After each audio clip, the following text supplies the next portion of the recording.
Hello বন্ধুরা, তোমরা সবাই কেমন আছো? আমি খুব ভালো আছি। এক দিদিভাই কমেন্ট করেছিল, তো দিদিভাই তুমি এক শাড়ি পরে পরে সবসময় ভিডিও বানাও, তো কী করবো বলো, নদীতে আসতে হয় আমাকে, ওই জন্য এক শাড়ি পরে আমাকে নদীতে আসতে হয়, কী করবো। আর তোমরা কমেন্ট করো, আমি তোমাদের কমেন্টে রিপ্লাই দিতে পারি না, তো আমি সময় পাই না, তাই জন্য আমি রিপ্লাই দিতে পারি না। তো যখনই সময় পাই তখনই তোমাদের পাশে থাকি। আর প্লিজ তোমরা আমার পাশে থেকো, আমি কত কষ্ট করি দেখুন তোমরা।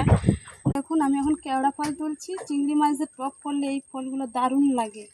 এই দেখুন কত হয়ে আছে গাছে, সময় পাই না আমি, তাই গানের মধ্যে দিয়ে আমি ভিডিও ছাড়ি। প্লিজ তোমরা সবাই আমার পাশে থেকো, সাপোর্ট করো আমাকে। এই পর্যন্ত এইটুকুই তোমাদেরকে বললাম। প্লিজ, আমি হয়তো কথাগুলো তোমাদের মতন বুঝিয়ে বলতে পারছি না, তোমাদের মতন প্লিজ